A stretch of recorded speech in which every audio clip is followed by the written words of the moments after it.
माता के चरणों की धूल किसी चंदन से कम नहीं, और आपकी तालियां किसी अभिनंदन से कम नहीं, और आपकी तालियां किसी अभिनंदन से कम नहीं।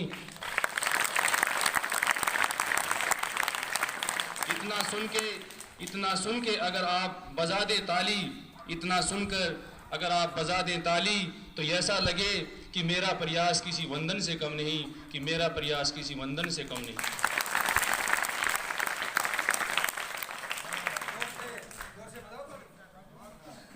संविधान दिवस 26 नवंबर 1949 को भारत का संविधान अंगीकृत हुआ, अधिनियमित हुआ और आत्मापित हुआ। इसमें डॉक्टर भीमराव अंबेडकर का योगदान अतुलनीय था, जिसका कोई तोल न हो, ऐसा योगदान डॉक्टर भीमराव अंबेडकर का था। भारतीय संविधान के बनने की प्रक्रिया तो 1773 के रेगुलेटिंग एक्ट से हो गई थी, अलग अलग।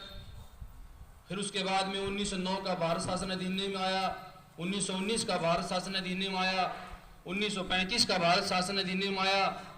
लेकिन वास्तव में भारतीय संविधान के बनने की प्रक्रिया वास्तविक रूप से जुलाई 1946 में हुई, जब संविधान सभा का गठन हुआ और उसमें 379 सदस्य का चयन हुआ, चुनाव हुआ। उनमें से एक डॉक्टर भीमराव अंबेडकर थे।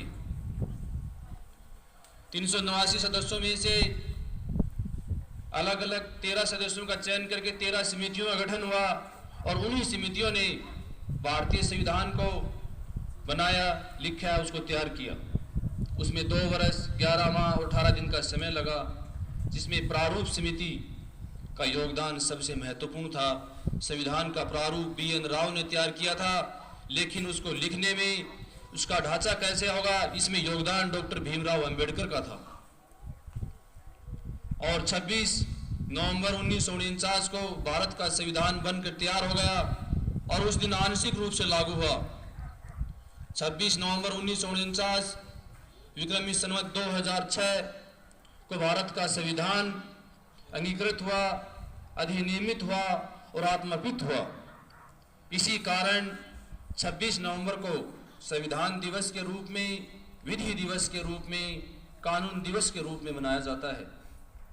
और भारत भी दुनिया के उन देशों की श्रेणी में शामिल हो गया जिसके अपने अपने संविधान थे।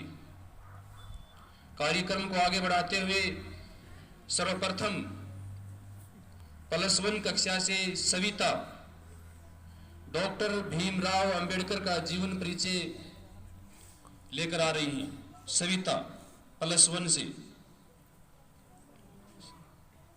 सविता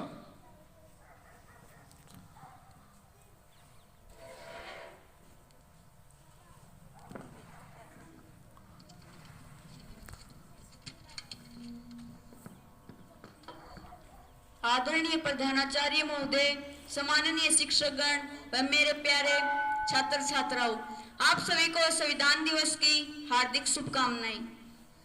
आज हम भारतीय संविधान की 70वीं वर्षगांठ समारोह हमारे विद्यालय में मना रहे हैं।